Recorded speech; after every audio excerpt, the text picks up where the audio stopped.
देख रहे हैं री इंडिया न्यूज और मैं हूं मनीषा श्रीवास आपके साथ। ओशो फ्रेग्रेंस नागपुर सेंटर द्वारा आयोजित ओशो ध्यान साधना शिविर को संचालित करने नागपुर पधारे ओशो अनुज स्वामी शैलेंद्र सरस्वती एवं मां अमृत प्रिया। इस 6 दिवसीय ओशो ध्यान साधना शिविर के बारे में विस्तार से जानने के लिए हमारे रिप्रेजेंट इंडिया न्यूज की संवाददाता मनीषा श्रीवास ने ओशो अनुज स्वामी शैलेंद्र सरस्वती और मां अमृत प्रिया से बात की। तो आइए देखते हैं हमारी यह खास रिपोर्ट।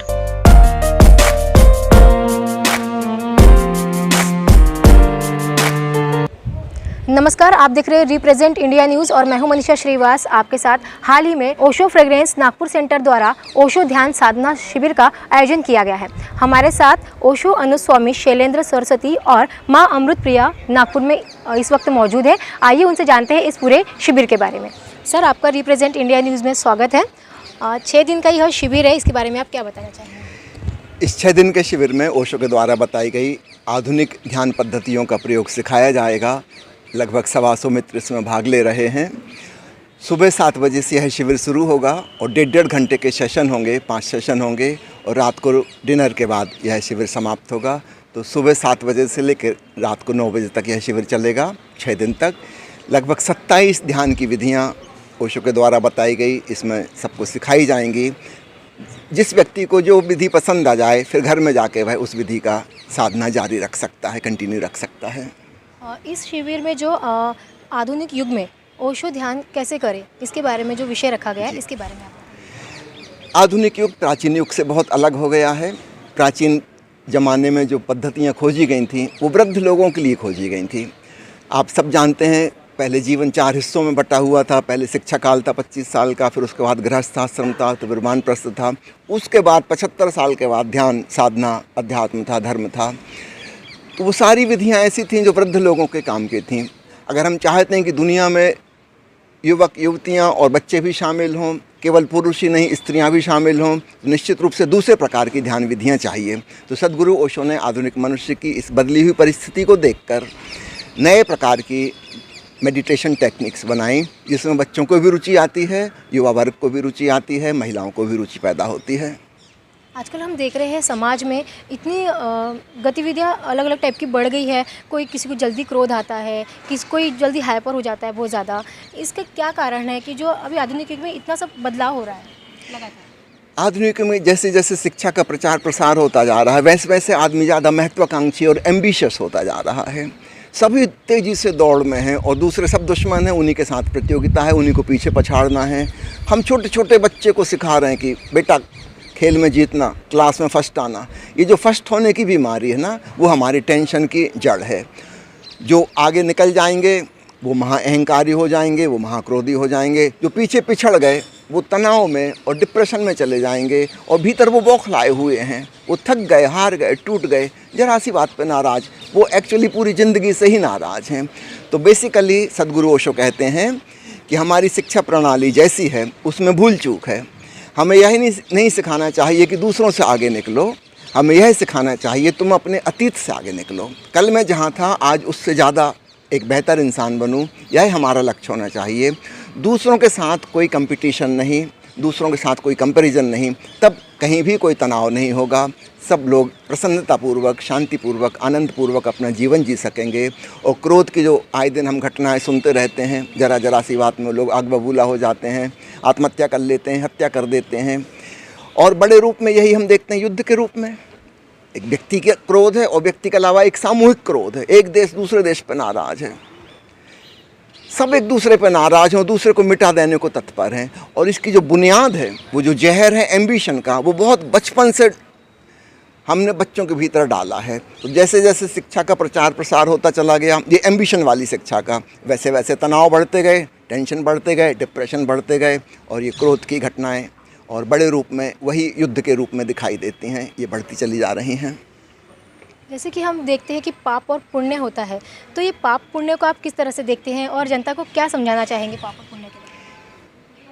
पाप और पुण्य की पुरानी धारणाओं को तो आप अलग छोड़िए। ओशो की परिभाषा आपको मैं कहता हूँ, बहुत छोटी सी परिभाषा।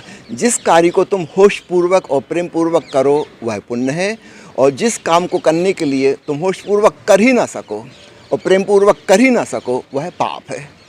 बहुत सरल सी परिभाषा।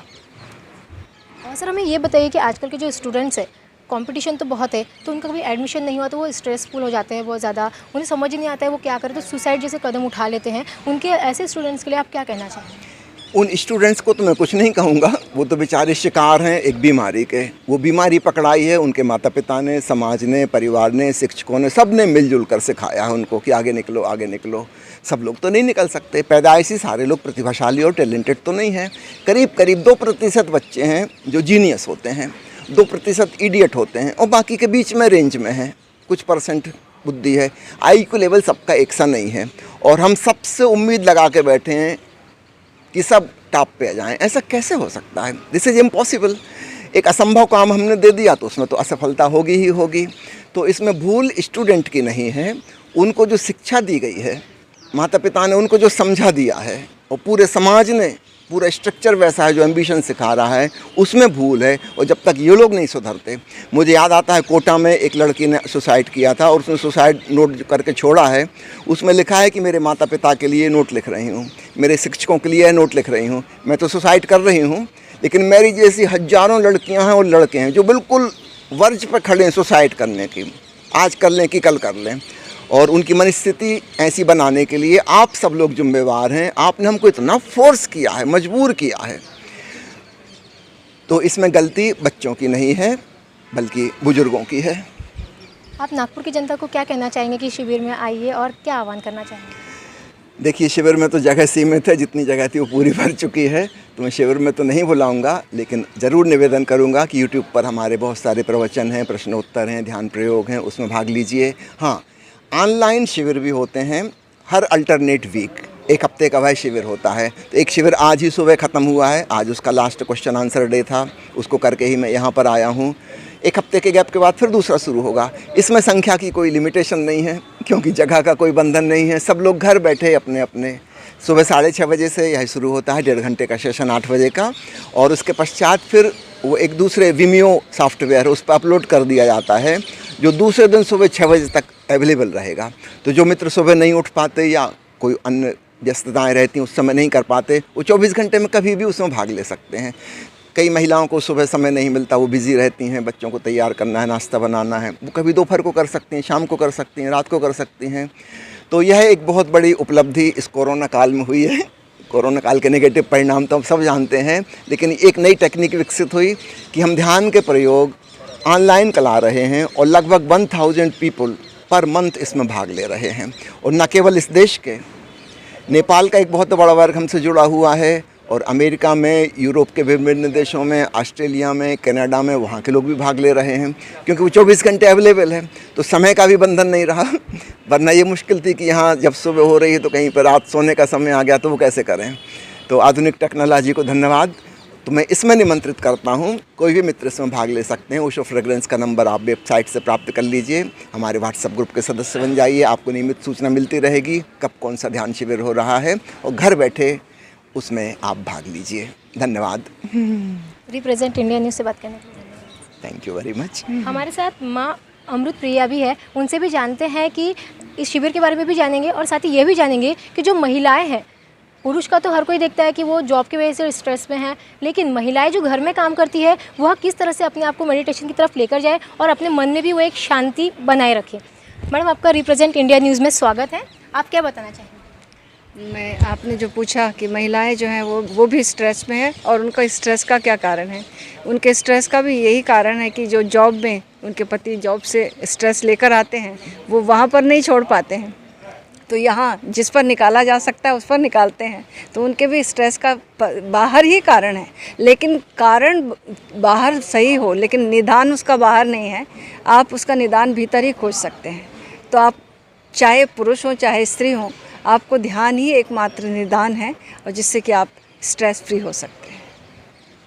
बताइए कि अपने अंदर के परमात्मा को पहचानने के लिए सबसे पहले हमें क्या करना चाहिए, किस प्रकार से? जैसे हमारा मन चंचल हो गया है, मोह बहुत है हमारे अंदर, मतलब हमें मोह भी है और मन चंचल है, ध्यान में मन नहीं लगता, उसके लिए ऐसी महिलाओं के लिए आप क्या कहना चाहेंगे? मन का स्वभाव तो चंचलता ही है, लेकिन मन का एक और स्वभाव है, उसको जहाँ रस आता है वहीं वो भागता है। तो सबसे पहले हमें ध्यान की टेक्निक सीखनी पड़ेगी और ध्यान की रसपूर्ण टेक्निक सीखनी पड़ेगी।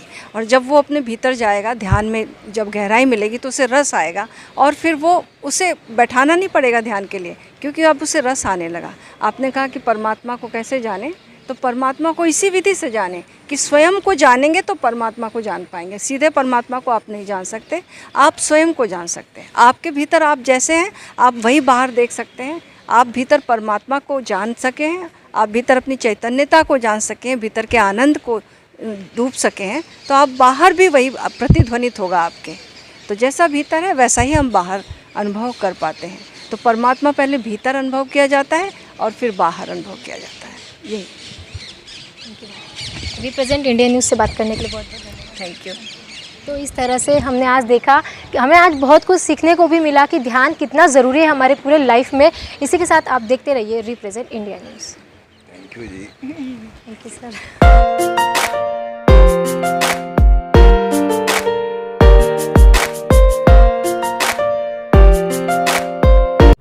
ऐसी ताज़ा खबरों की अपडेट के लिए आप देख रहिए री इंडिया न्यूज़। हमारे चैनल को लाइक करें, ज़्यादा से ज़्यादा शेयर करें और सब्सक्राइब करें।